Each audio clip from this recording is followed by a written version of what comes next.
안녕하세요. 기초 파이썬 프로그래밍 강의를 담당하는 이지선입니다. 이번 강의에서는 프로그램을 작성하는 데 중요한 조건문에 대해서 학습하겠습니다. 지난 실습을 통해서 프로그램을 작성하는 데 있어서 순서가 중요하다는 것을 알았을 겁니다.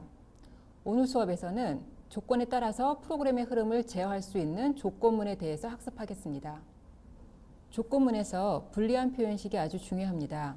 불리한 표현식은 참인지 거짓인지를 판단할 수 있는 문장을 말하는데요. 예를 들어서 3은 5보다 크다. 이 말은 거짓이고 x가 10일 때 x를 2로 나눈 나머지는 0이다. 즉 x가 짝수냐고 묻는 거죠. 이 말은 참입니다. 이와 같이 참인지 거짓인지를 판단할 수 있는 문장을 불리한 표현식이라고 하고, 프로그램에서는 관계 연산자와 논리 연산자가 불리한 표현식을 구성하게 됩니다. 관계 연산자에 대해서 알아보겠습니다. 관계 연산자는 두 데이터 값을 비교하는 연산자로, 쉽게 이야기하면 크다, 작다를 비교하는 연산자입니다. 모두 6가지가 있는데 크다, 크거나 같다, 작다, 작거나 같다, 이렇게 6가지가 있는데요. 지금 여기서 보시면 그 기호 2개가 붙어 있는 크거나 같다라든가 작거나 같다, 같다는 반드시 는을 2개 쓰셔야지 됩니다. 그리고 느낌표 는은 같지 않다란 뜻입니다. 이 4가지는 반드시 두 기호를 붙여서 쓰셔야 합니다. 여기서 같다에 조심을 하셔야 되는데, 는이 하나면 오른쪽 값을 왼쪽 변수에 넣어라 하는 의미라고 했었고요. 두 데이터 값이 같은지를 보려면 반드시 는 2개를 붙여 쓰셔야 합니다. 예를 보겠습니다. x가 100이고 y가 200이라면 x가 y보다 크다, 폴스죠. x가 y보다 크거나 같다, 역시 폴스고, x가 y보다 작다, x가 y보다 작거나 같다는 모두 참입니다.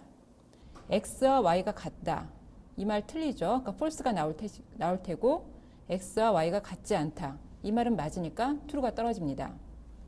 논리 연산자에 대해서 학습하겠습니다. 논리 연산자는 3가지 종류가 있는데 not, and, or 이렇게 3가지입니다. 논리 연산자 역시 참인지 거짓인지를 결과로 내주는 연산자인데, 논리 연산자를 쓰실 적에 not의 경우는 반드시 not 뒤에 한 부분에만 참인지 거짓인지 판단할 수 있는 문장이 와야지 됩니다. not 연산자는 not 뒤에 나오는 문장이 false면, 즉 거짓이면 not 전체를 true로 바꿔주고, 만약에 이 X파트가 X 부분이 true가 되면 not을 붙여서 전체를 거짓으로 만들어줍니다. and 연산자는 양쪽에 참인지 거짓인지를 판단할 수 있는 문장이 와야 합니다.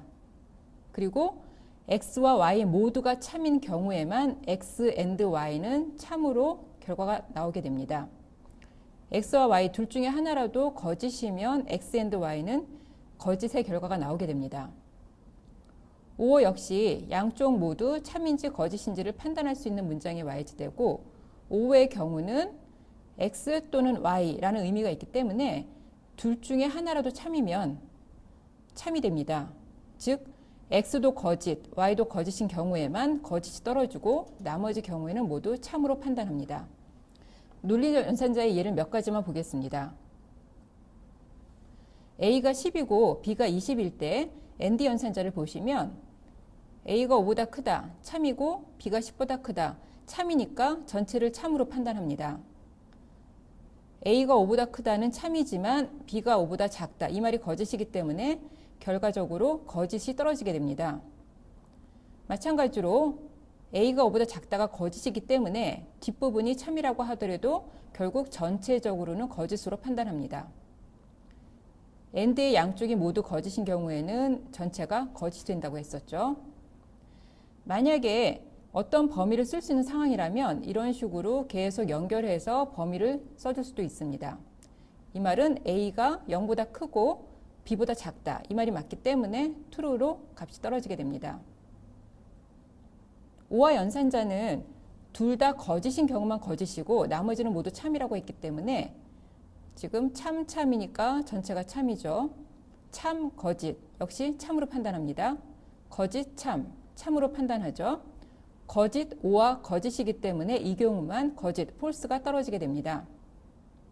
not 연산자의 경우는 not의 뒷부분을 보시면 이 뒤가 거짓이기 때문에 not을 붙여서 참으로 판단하게 만듭니다. b가 10보다 크다는 참이기 때문에 앞에 not이 붙으면 false가 됩니다. 다음으로 중요한 if 조건문을 알아볼 텐데요. if 조건문은 특정 조건에 따라서 명령을 선택적으로 수행해야 하는 경우에 사용할 수가 있습니다. 지금 보시면 이 왼쪽에 있는 그림을 우리가 순서도라고 하는데 순서도를 자세히 설명한 적은 없지만 보고 이해하시는 정도면 될 것 같습니다. 프로그램이 쭉 흘러오다가 조건을 만나게 되면 이 조건에는 반드시 불리한 표현식이 와야지 되는데 참과 거짓을 분명히 판단할 수 있도록 적어주셔야 합니다. 조건을 보고서 조건이 참이면 t는 true고 f는 false입니다. 만약에 조건이 참이라면 true 쪽으로 흘러가서 이 빨간색 부분에 명령문들을 쭉 수행을 하고 그 아랫부분으로 떨어지게 됩니다. 예를 들어서 조건이 거짓이라면 반대쪽으로 이제는 흘러와서 이쪽 녹색 부분에 명령문들을 수행을 하고 밑으로 떨어지겠죠. 이 부분을 파이썬 문법으로 만들어 보겠습니다. 파이썬 문법에서 if라는 구문이 있는데 if 쓰시고요. if 옆에 이 조건 자리가 불리한 익스프레션이 와야 됩니다. 즉, 이 조건 자리는 반드시 참인지 거짓인지 판단할 수 있는 문장이 와야지 되고 조건을 쓰고 나서는 반드시 콜론을 적어주셔야 합니다. 이건 문법입니다. 그래서 if 조건 콜론 한 줄에 적어주시고 이 조건이 맞을 적에 수행되어야 하는 문장을 쭉 적어주시면 되는데요. 이때 이 부분은 우리가 if 블록이라고 이야기를 합니다. 이때 중요한 게 반드시 이렇게 인덴트가 되어야 됩니다. 그래서 인덴트가 쭉 맞춰져 있는 부분 전체가 if 블록이 됩니다. 그리고 if 조건이 틀린 경우에 그 경우에는 else로 떨어지게 됩니다. else 옆에는 조건이 들어가면 안 되고 else 다음에 바로 콜론이 와야지 됩니다. 그래서 else 즉 조건이 틀린 경우에는 이 녹색 부분을 수행하라는 부분 말이 됩니다. 그리고 이 부분은 우리가 else 블록이라고 이야기를 하고 역시 적절하게 인덴트가 필요합니다. 그래서 프로그램이 쭉 흘러오다가 if를 만나면 조건을 봅니다. 조건이 참이면 if 블록을 쭉 수행을 하고 else는 무시를 하고 밑으로 떨어집니다. 역시 프로그램이 쭉 흘러오다가 만약에 조건이 false면 조건이 틀려버리면 if 블록을 통째로 건너뛰고 else로 떨어집니다. 그래서 else 파트를 수행을 하고 아래쪽으로 명령문이 떨어지게 됩니다. 이것이 if else 구문입니다. 그럼 몇 가지 유형을 보겠습니다. 만약에 조건이 맞을 때만 어떤 일을 수행하게 하려고 한다면 false 파트, 즉 else 파트가 없을 수도 있습니다. 순서도에서 보시면 프로그램이 쭉 흘러오다가 조건을 보고 조건이 true면 명령문 쪽을 수행을 하고 내려가고 false라면 아무 일도 안 하고 밑으로 떨어지겠죠. 즉 if를 통째로 건너뛰게 됩니다. 파이썬 문법으로 보시면 if 옆에 조건은 반드시 나와야 된다고 했고 프로그램이 흘러오다가 조건이 맞으면 명령문을 수행하겠죠. 지금 이 아래쪽 검은색으로 표현한 명령문은 if랑은 전혀 상관이 없습니다. 프로그램이 흘러오다가 만약에 조건이 틀리게 된다면 그때는 if 블록을 통째로 건너뛰고 바로 이 검은색의 명령문 부분을 수행하게 됩니다. 예제를 하나 보겠습니다. 성적을 입력받아서 만약에 성적이 70점 이상이면 축하합니다와 수고하셨습니다를 출력하고 70점 미만이면 수고하셨습니다만 출력하려고 합니다. 그러면 먼저 성적을 받게 되겠죠. input 구문입니다.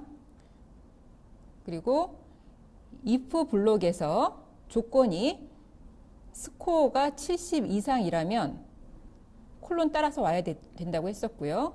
그러면 지금 약간의 인덴트가 되어 있는 거 요거 한 줄이 if 블록입니다. 축하합니다를 출력하겠죠. 만약에 이 if 조건이 맞지 않는다면 축하합니다는 출력이 안 되겠죠. 그래서 프로그램이 흘러오다가 조건을 보고 조건이 맞으면 인덴트 안을 수행을 하고 조건이 틀리면 if를 통째로 건너뛰고 밑으로 떨어지는 구조입니다. 옆에 수행 예제를 보시면 90점을 넣으면 축하합니다와 수고하셨습니다가 떨어질 것이고 65를 넣으면 축하합니다가 출력이 안 되고 수고하셨습니다만 출력이 됩니다. 다음으로 if와 else가 같이 있는 예제를 보겠습니다. 하나의 정수를 입력받아서 그 수가 짝수이면 짝수입니다를 찍고 끝나기 전에 프로그램 종료를 출력하도록 합니다. 만약에 그 수가 홀수이면 홀수입니다 라고 출력하고 끝나기 전에 프로그램 종료를 출력하도록 합니다. 우선 숫자 하나를 받아서 number라는 변수에 집어넣습니다. 프로그램이 흘러오다가 if를 만났습니다. 그러면 if 옆에 있는 조건이 이 말이 맞는지 틀리는지를 판단을 해야겠죠. 지금 보시면 number라는 숫자를 2로 나눈 나머지가 0이냐, 이게 지금 짝수냐를 판단하는 문장이고 프로그램에서 상당히 많이 쓰이는 방식입니다. 그리고 반드시 콜론이 와야 된다고 했었죠. 이 말이 맞으면 number는 짝수입니다가 찍힐 것이고, 만약에 이 말이 틀리면 바로 else로 떨어져서 else 부분이 수행이 되겠죠. 그리고 맨 마지막 줄에 있는 프로그램 종료는 if 블록하고 전혀 상관이 없는 문장이니까 무조건 수행이 되는 문장입니다. 역시 실행 예를 보시면 홀수를 넣으면 홀수라고 찍히고 짝수를 넣으면 짝수라고 찍히고 프로그램 종료는 홀수이든 짝수이든 모두 찍히게 됩니다. 비슷한 예제를 다시 한 번만 보겠습니다. 숫자 2개를 받아서 두 수 중에 큰 수를 출력하려고 합니다. 그러면 먼저 숫자 2개를 받는 줄이 필요하니까 인풋을 2번 써서 A와 B라고 저장을 시킵니다. 다음에 if A가 B보다 크다면 max라는 변수에 A를 집어넣어라 라고 시키고요. 만약에 이 말이 틀리면 else로 떨어지겠죠. 그러면 B를 max에 넣어라. 즉, 두 수 중에 큰 수가 max에 들어가게 되죠. 그 다음에 print max 하면 둘 중에 큰 값이 떨어지게 됩니다. 지금 이거는요, 만약에 그 콜론 옆에, 콜론 다음에 if에 걸리는 줄이 이렇게 간단한 경우에는 이런 식으로 해서 바로 콜론 옆에 이렇게 문장을 적어 주셔도 됩니다. 그래서 조건문에 해당하는 블록이 한 줄인 경우 콜론 옆에 작성하기도 합니다. 지금까지 if만 쓰거나 if else를 쓰는 구문을 보았는데, 만약에 조건이 여러 가지가 나오는 경우에는 if와 elif라는 구조를 써야지 됩니다. 먼저 순서대로 보겠습니다. 프로그램이 쭉 흘러오다가 조건이 나오면 이 조건이 참인지 거짓인지를 판단을 합니다. 이 조건이 맞다면 true로 흘러가서 붉은색의 부분을 수행을 하고 밑으로 떨어지겠죠. 만약에 이 조건 1이 틀리면 false라면 다음 조건으로 내려갑니다. 이 조건이 맞다면 또 true로 가겠지만, 만약에 또 이 조건도 틀리다라고 하면 false를 따라가서 그 다음에 조건을 또 보게 됩니다. 이런 식으로 맞는 조건이 나올 때까지 계속해서 조건을 판단해 나가는 문장이 있습니다. 이럴 경우에는 elif를 쓰셔야 되는데, 오른쪽에 나와 있는 게 파이썬 문법입니다. 보시면 if 다음에는 반드시 조건이 와야 된다고 했고요. 이 조건이 맞으면 요 A라는 부분이 수행이 되겠죠. 그런데 만약에 이 조건 1이 맞지 않는다면 A 부분은 무조건 무시를 하고 조건 2로 떨어집니다. 그래서 조건 2도 역시 불리한 익스프레션, 즉 참 거짓을 판단할 수 있도록 문장을 적어 주셔야 되고, 이 부분이 참이라면 B를 수행하겠지만 만약에 이 부분도 틀리다고 하면 조건 3으로 넘어갑니다. 이런 식으로 계속해서 맞는 조건을 순서대로 찾아가는 방식입니다. 그래서 조건이 맞는 부분을 찾게 되면, 예를 들어서 조건 3이 맞는다면 이 부분을 수행을 하고 if의 나머지 부분은 모두 무시하고 밑으로 떨어지게 됩니다. 그래서 if와 elif, 맨 마지막에 else까지 해서 이 중에서는 정확하게 한 부분만 수행이 되도록 해야 합니다. else는 위의 조건이 전부 다 틀린 경우, 다 맞지 않는 경우에 최종적으로 else로 떨어지겠죠. 조금 전에 이야기했듯이 else에서는 절대로 조건이 들어가면 안 됩니다. 나머지는 무조건 else로 떨어지게 해라 라는 이야기입니다. 이거의 예를 보겠습니다. 성적을 입력받아서 90점 이상이면 당신의 학점은 A입니다 라고 출력하고, 성적이 80점 이상 90점 미만이면 당신의 학점은 B입니다. 70점 이상 80점 미만의 경우에는 C입니다.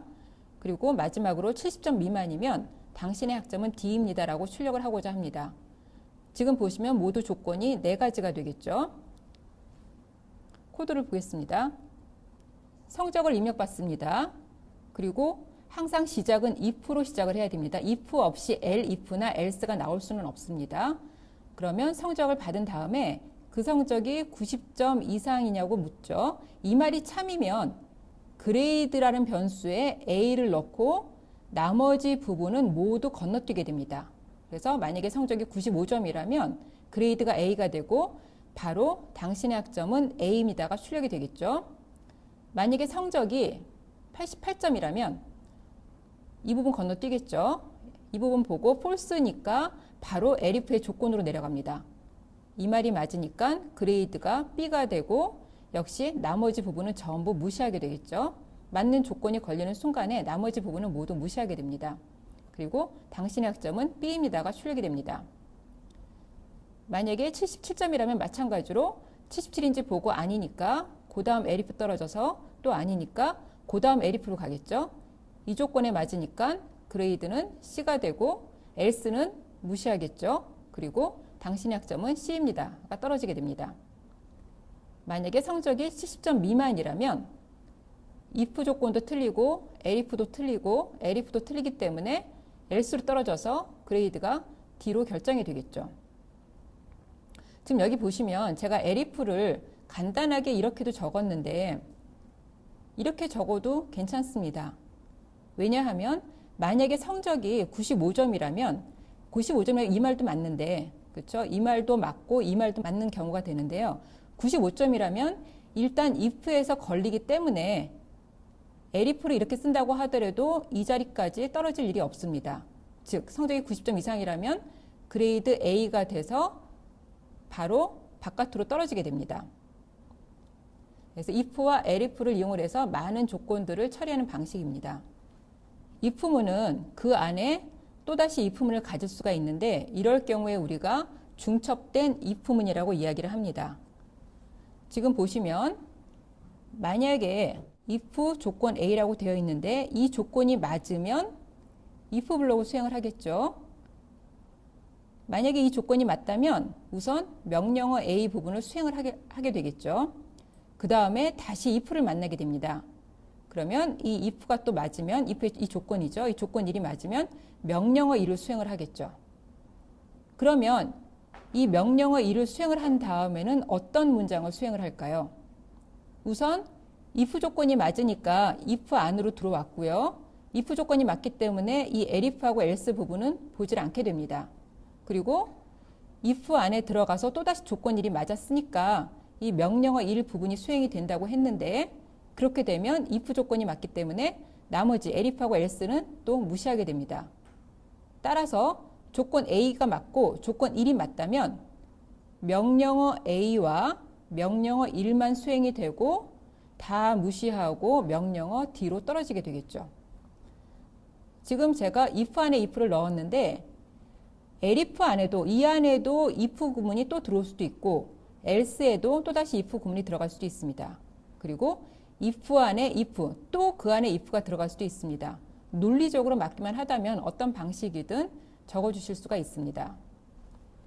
이거의 예제를 보겠습니다. 성적을 입력받아서 먼저 70점 이상이면 통과고 60점 이상 70점 미만이면 조건부 통과라고 출력을 하고 60점 미만이면 재수강이라고 출력을 하고 끝나기 전에는 수고하셨습니다를 출력하도록 하려고 합니다. 그리고 70점 이상인 경우에 먼저 통과하셨습니다라고 출력을 하고 70점 이상에서도 90점 이상이면 A 장학금, 80점 이상 90점 미만이면 B 장학금 대상자라고 출력하려고 합니다. 그래서 보시면 여기에 if가 들어가겠죠. 여기에 if가 들어가고 이 if에 해당이 되는 즉 짝이 되는 elif는 이 부분이 되겠죠. 짝이 되는 elif는 이 부분이 되고 역시 이 부분도 elif가 되겠죠. 이 부분은 else로 처리하면 되겠네요. 이 부분은 else로 처리하시면 됩니다. 그 다음에 if 안에 또다시 90점 이상이면 이라고 했으니까 또다시 여기에서 if가 나와야 되겠죠. 이 부분을 코드로 보겠습니다.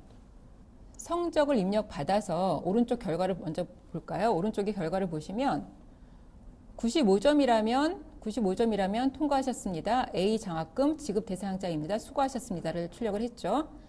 88점이라면 통과하셨습니다. B 장학금 지급 대상자입니다. 수고하셨습니다. 72점이라면 통과하셨습니다. 수고하셨습니다죠. 60점이라면 조건부 통과자라고 찍힙니다. 60 미만은 재수강 대상자라고 출력을 하게 합니다. 그러면 먼저 if, 이 if의 쌍은 elif죠. 인덴트로 구별하시면 됩니다. 그리고 else, 그래서 70점 이상인 경우, 60점 이상 70점 미만인 경우, 60점 미만인 나머지 경우가 되겠죠. 그리고 70점 이상일 때 일단 통과하셨습니다를 출력하라고 했습니다. 그러면 통과하셨습니다를 출력을 한 후에 다시 성적이 90점 이상이라면 A 장학금 대상자, 그리고 성적이 80점 이상 90점 미만이라면 B 장학금 대상자라고 출력이 되게 됩니다.